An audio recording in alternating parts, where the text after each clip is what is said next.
I'll let them introduce themselves in case y'all don't know them, and you guys can talk or interrupt or do whatever you. They're on the back wall too, or whatever you want to do. Well, I'm Mark Smith. I'm from Tahlequah. I'm a tooth mechanic. But I kind of wanted to say thanks to the church. This was a great trip. These guys are amazing. God really had his hand in this because of the six that he sent. There was not one hiccup when we were working together. Everybody worked smooth. It was kind of freaky for me, having done a lot of construction jobs, and I was amazed at the end of every day. We were tired, but we also were still having fun. We laughed. I don't think I've ever laughed that much in 6 days. And for the church to have the vision to be a part of this ministry is amazing, because for those of you who don't know, if the church supports it, and also people have been going for a while from this church down there to help build and spend time at the mission. And we got to see what everybody's been doing, not just from the pictures, but all of you that have gone. We actually got to see the foundation that you laid, and then we helped build on top of that. So it was just awesome, because it's affecting these kids' lives in a way you can't understand if you haven't seen them.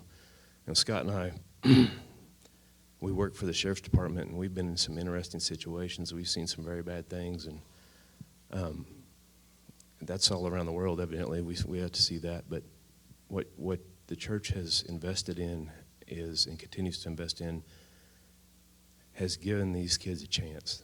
It's unbelievable. I'm Colin McInnes, and we've been going to church here for 19 years. Originally came from Tulsa, Sand Springs area, but God moved us down here. And obviously, same thing as Mark said, if it wasn't for the church, I wouldn't have been able to go. Yeah, I'll speak up. Sorry. Is that better? Yeah, my bad. No problem. So if it wasn't for the church... No one called you old, Mary. I didn't. I did. Pat was looking at you when you said old, but not me. Stan, quit calling her old, Stan. It'll be all right. That's his aunt. He ain't going to call his aunt old. So I've been a part of hearing the stories of people that have gone on this missions trip for years, and I always wondered, why do I not need to go to Guatemala?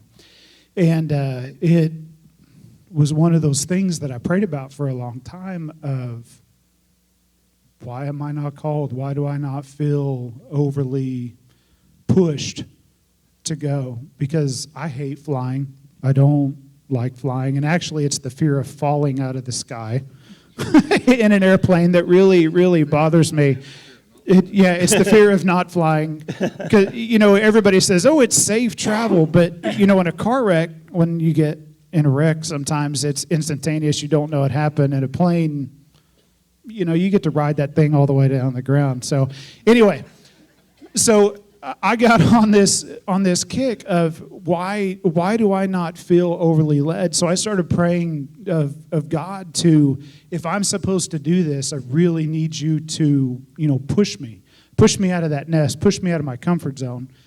And Scott was preaching a message one Sunday, and clear as a bell, I did not hear voices, but clear as a bell, God said, go to Guatemala. And I came home, and I told Vanessa that, hey, I got to go. So I started raising funds that day. I started calling people and saying, hey, I got to go. And ever since then, I just knew. So, yeah. So that's my story, and that's how I ended up on the trip. And thank you to you guys for supporting and helping me get to go and experience that blessing.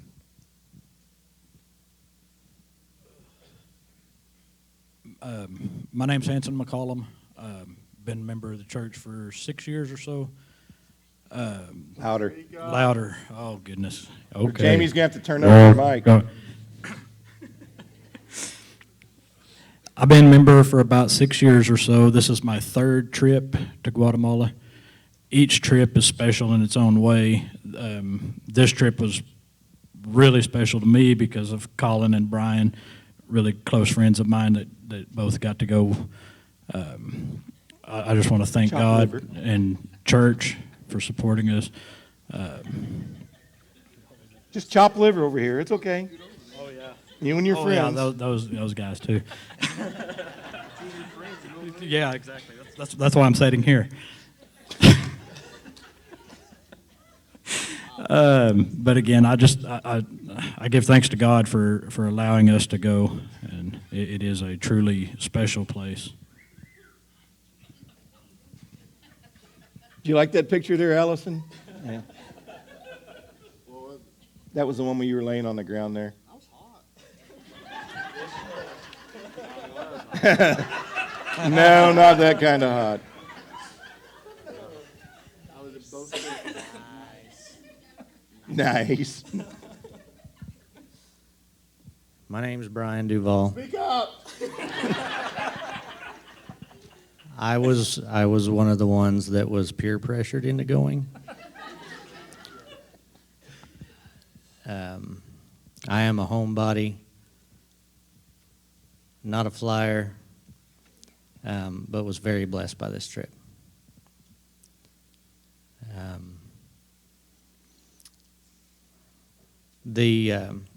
Scott was talking about testimony, so I just want to say, being humbled by these little kids that do not play the victim. You hear their stories and you want to feel sorry for them, but they will tell you what God's done in their lives. They are not a victim. They are loved. They are fed, and it's all because of what we and a whole lot of other people do. And they were very loving, very appreciative, and it made a world of difference to me.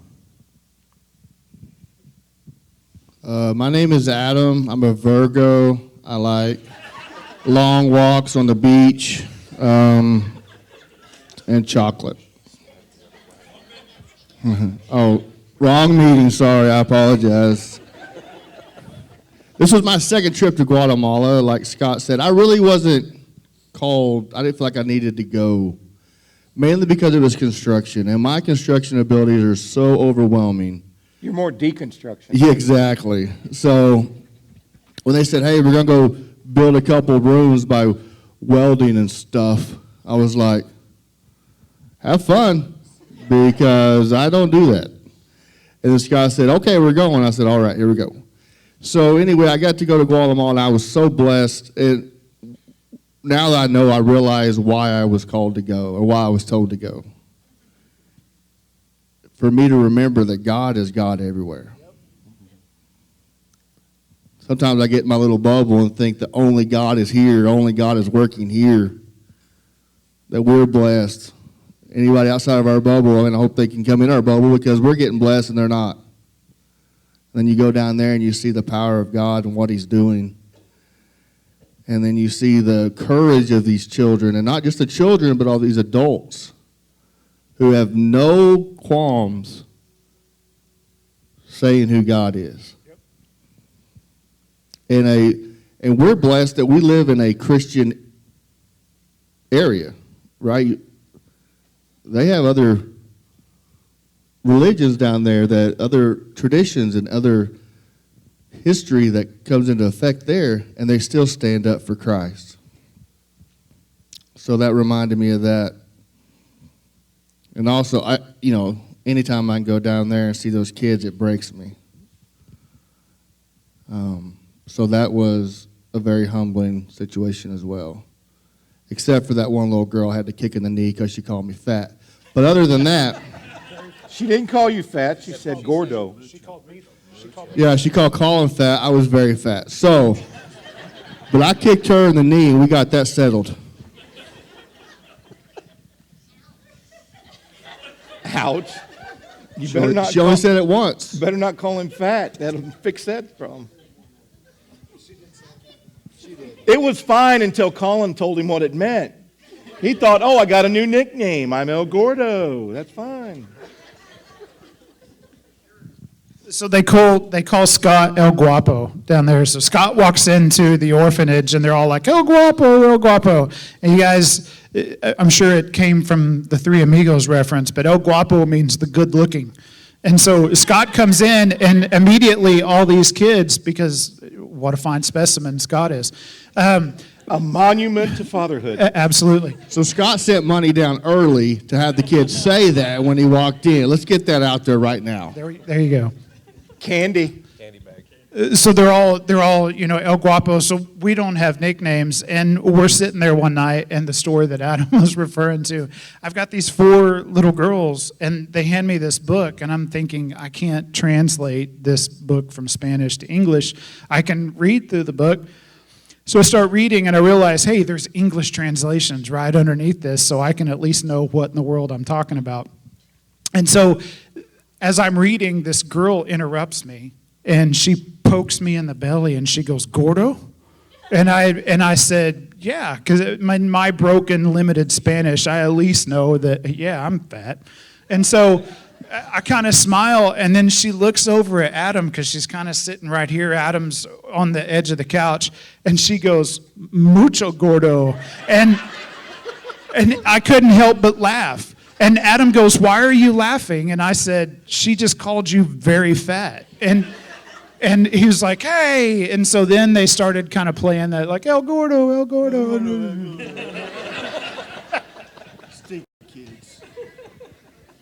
But it was good. And so the overwhelming sense, so the first night that we get there, they come out and, you're jet lagged, you're tired, you've, ridden up these crazy roads, crazy traffic. And we get to go to the orphanage, and these kids are standing out on the front porch. And I don't know if we had pictures of that or not, but they sing you a song, and the song they sing is Father's house. Big House. Like, I can play football, that song. We do it sometimes up here. And immediately after they sing this song, they don't know us, but they literally flood off the porch. And they come and they're hugging on you, and they want you to pick them up. Beards are somewhat not a regular thing down there, so I've got kids pulling on my beard and pulling it different ways, and just the sincerity of just passed off, just down the row of, you may have 10 of them on you at one time just hugging on you. And it's very overpowering. It's hard to keep a dry eye while you're down there. I think one of the funny things. Louder. I think one of the funny things was when we, God is going to teach you a lesson quite frequently, and on the way up the mountain, a lot of us are kind of we think we're in control of things in our own lives, and the van stalled in 3 lanes of traffic, and the traffic is horrendous. The little hash marks in the middle of the lanes, the white lines, those are for motorcycles. That's their lane. So it's nuts. And our van dies going up a hill. We all jump out. We're pushing it to the side. And I'm thinking to myself, they told us we didn't want to be out here at night. and I'm like, come on, God. I mean, we need to go. And it worked out. You stand out in the really fast traffic, holding your jumper cables. Somebody will stop eventually. And not all wrenches work, but some do. No. It got fixed. And we made it all the way. God teaches you, He's in control. You're not. Yes. And that was one of the things I learned on this trip. So my trip, this was my 10th, 11th. Our church is one of the longest supporting churches, believe it or not, of this ministry. Am I not loud? Who have to turn me up? You getting me, Jamie? They said I'm not loud enough. Our church is one of the longest supporting. I think he said we're the second longest. which is kind of weird when you think about it. I've only been here going on 9 years, but for me, I get to see the progression. You know, our group with Lagea and Pat and Jordan and Chris isn't here at our church anymore, but we were the first ones to do work on the new land. We literally dug footings for gate posts on the site by hand. There was a perfectly good backhoe sitting there.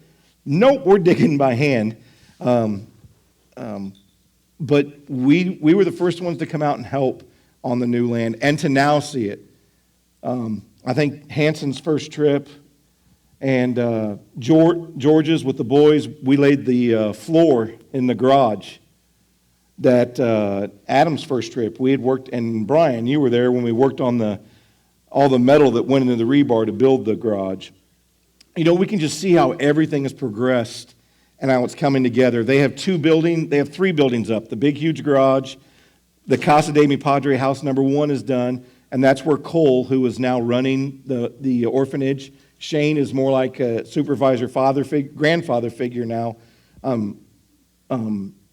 Him and his 4 kids and his wife live there.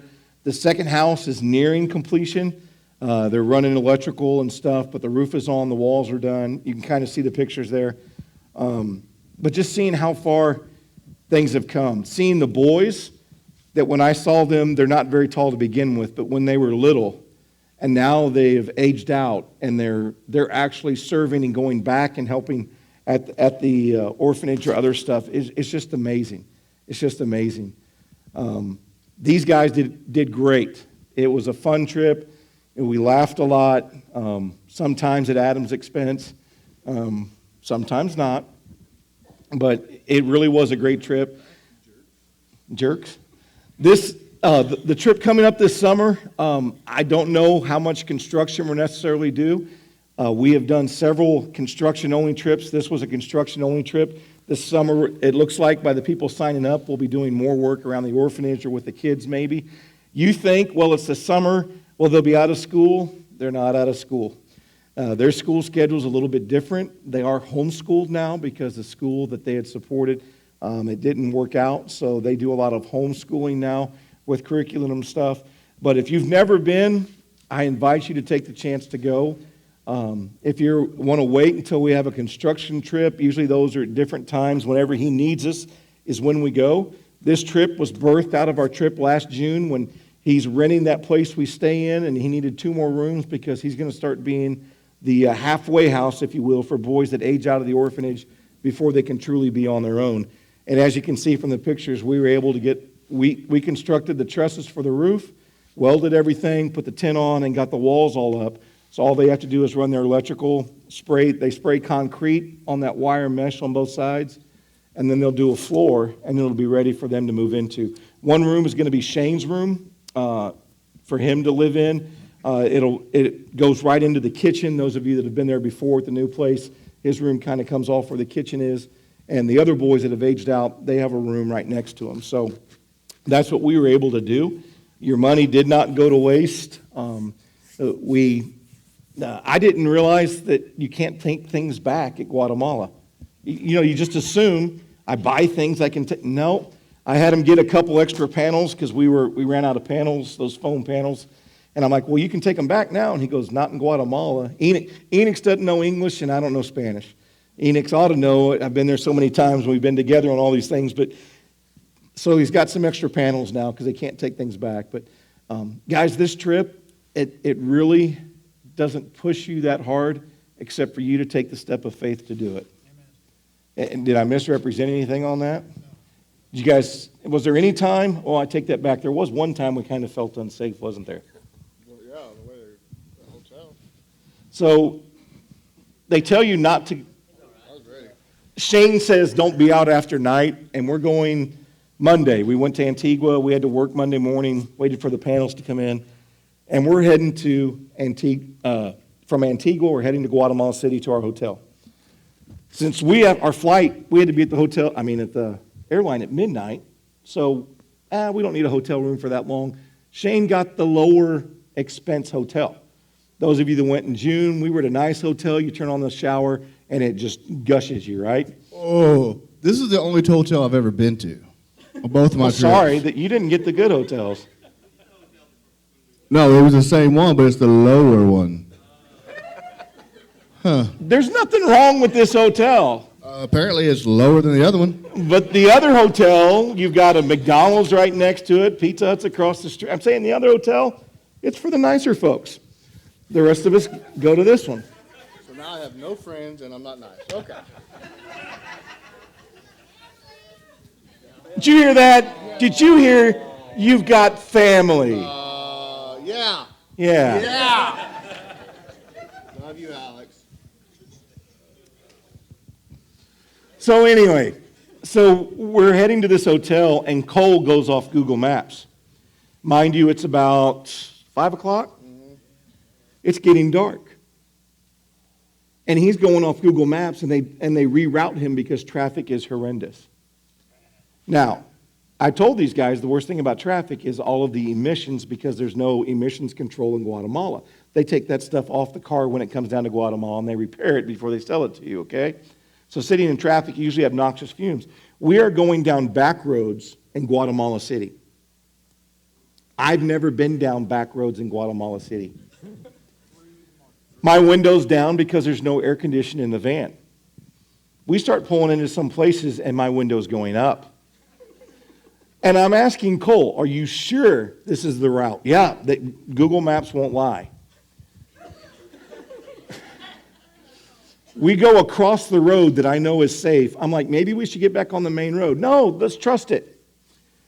We start going into this market area. Literally, from here to there are people and structures. You see how wide I am. We are driving a van, a Hi-Ace, if you know what a Hi-Ace is. It's a little bit bigger. And we're driving this Hi-Ace through this market that is all covered. It is all dark in there. It's 5:30 at night. Cole goes, oh, by the way, I think this is where they stole stuff out of the back of Shane's truck when he drove through one night. To get to that, the place that for like 3 blocks before we got there was pretty shady, wasn't it? I mean, just old cars sitting on the side of the road. Somebody said, I think this is the part of town we're not supposed to be in. And Cole goes, yeah. And so we're like, uh-oh, you know. Which one of you looked up what zones we weren't supposed to go in? Was it Hanson? Hanson goes, yeah, we're not supposed to go in zones 8 or 9. Pretty sure we were in zone 9, maybe even zone 10, I don't know. It was pretty rough, but we got through. Yeah, I flexed and they all walked away. You flexed? Okay. Yeah. Seriously, guys, out of all my 10 trips, that was the most scary, and I never really felt that bad about it. But I encourage you to go, if not this trip. If you're saying, hey, I want to wait for a construction trip, they're trying to figure out how they're going to build their next structure, if they're going to use the stuff that we used here, or if they're going to stay with the traditional method. But we'll keep you informed. But the money that you give to this church and we send to Guatemala, guys, does not go to waste. These kids are loved on, they are cared for, and they teach them Jesus Christ. This trip, we did not go to the market and do street evangelism like they normally do. These kids are bold in sharing their faith with all the hundreds of people, thousands of people that may be in that market on a Sunday or on a Saturday. So I encourage you, if it is your comfort zone, get out of it. Try it. You'll come back changed, and I know you'll want to go. Well, I think we still have spots. I haven't looked at the sign-up sheet. Even if you think, Scott, you said you're only taking 10, please sign up, because some people have gone before, and maybe they don't get to go on this trip, so we can take some new people.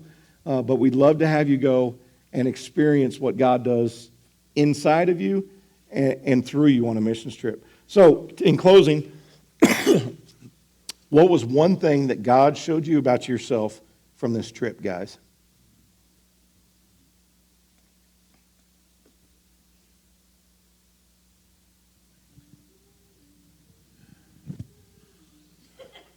I can eat well internationally. I tell you what, I don't know who that was, but I'm going to kick her in the knee too. I know it was you. just reminded me of like how blessed we are. And then I can do a better job of loving on my kids, and because they have so many kids they love on, and I feel like all those kids felt loved. And we come to church today, there's kids everywhere in this church. There's no children's church.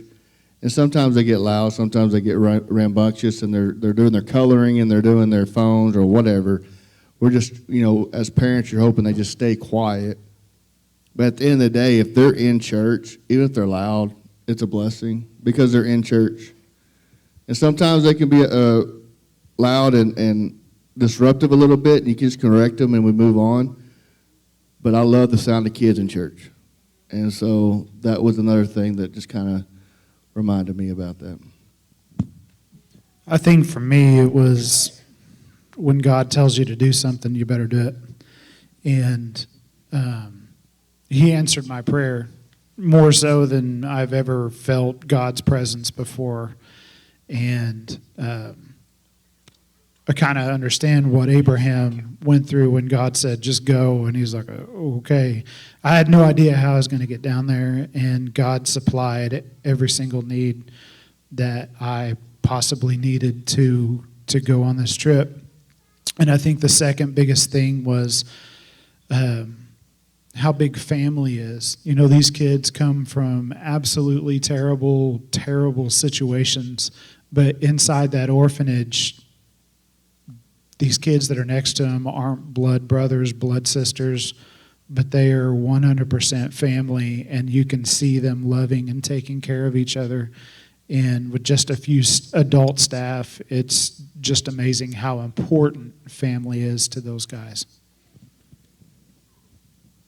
I think for me, the thing I take back from the most is, and Adam said it earlier, is just how powerful God actually is. And you go to those places, but everything is taken care of. Like Mark said, we're not in control. The van breaks down, but God provided a way to continue on.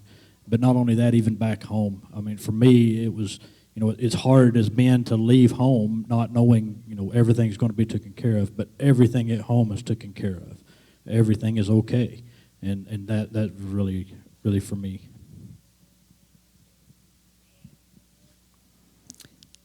For me, it would have been the fact that these kids that you go see, they're not shy. They'll tell you exactly what they went through. And at any given time, when they're called on to pray for everybody there, they immediately do it. It didn't matter how young or how old, they went right into it. There was no fear, and they just got business done. I think for me it was that God took a little bit of our actions and the church's investment and has turned it into such an amazing thing there. It's pretty powerful when you see it in person. And then just this brotherhood that we had down there was awesome. And I think God was there for that, for sure. I'm going to go ahead and have the praise team come up, and I'm going to have a couple words here still. One of the pictures you saw is a boy in a wheelchair. If you remember a few months ago, my wife kind of led the effort to raise some money for Thomas, whatever you want to call him. He has club feet, and he needed a surgery that could correct them. And believe it or not, what we think is expensive over here to get done, over there with no insurance, it's more reasonable. And the money that this church raised helped him get the surgeries on his one foot. And he needs to have the other one. I don't know if the money's been raised yet or not, but I'm sure if it comes to it. But it took a while. They had lots of doctor's appointments. Guys, it's a 4-hour trip for them to get to the doctor. And Cole had to stay in the city for 5 days while he's having the surgery and the castings and the checking on all this stuff. So it's not like us, just, hey, let's go to the doctor, let's go to the hospital, get this done. It's a real chore. But your gifts made a difference in his life. Cole mentioned that it was real hard. Yeah, you can see him there in the wheelchair there in the back by Adam. Cole mentioned that it was very painful. There was a lot of fear. He's never had a cast. When they went to take the cast off, he was very afraid. He literally has pins still sticking out of his foot from where they had to fix bones and stuff. So it's quite a process, but when he saw his foot back the way or getting closer to the way it should be, he told Cole. Cole asked him, hey, is this worth it now? And Tomas goes, yes, it is. So even through pain, even Tomas can realize how important this is. One thing for me, what God showed me on this trip, he shows me in every trip, the one thing I appreciate is watching the group of people grow together on every missions trip. We spend time sharing in the morning, we spend time sharing in the evening, and I'm not knocking all my other trips, but especially when I bring men and we focus on getting a task done, to me it seems those trips seem to be more special. There's a lot of joking, there's a lot of carrying on, but I kind of like to see things done before I leave. And God shined his face on us. There was no rain. The electrical issues worked. We both had a couple guys we were trying to get to go with us that are electrician, because those of you that went last June, you know the electrical issues. We were worried. I mean, literally, the guys stuck wires behind the main breakers coming into the facility for us to run the welders. And we all lived. So apparently it worked. But God is faithful. He always sends who we need. What? Oh, yeah. True story. Monday, we had a little bit to finish. Enix doesn't mind telling me this maybe Sunday. Oh, by the way, the power is going to be shut down in all of Quiche at 8:30. Santa Cruz is the city. Quiche is the state. We aren't going to have power starting at 8:30. We couldn't even start finishing our project till 8 because he had to wait for the store to come open. These guys did not shower the day before, which we didn't work very much, because we figured we were going to shower and head toward Antigua, right? So at 8:30, hey, you guys that aren't working, which we were wrapping it up, you go take a shower. The rest of you guys will have to take one. Luckily, they didn't shut the power off till about 9:30. I finished my shower about 9:10. There were still a couple guys in the shower when the power got cut off. And that was a hallelujah moment for them. Granted, the water's not very warm to begin with, but it went cold real quick. But we don't even think about that. They had their power shut down for an entire day because they had issues. But God worked it out. We were able to get everything done.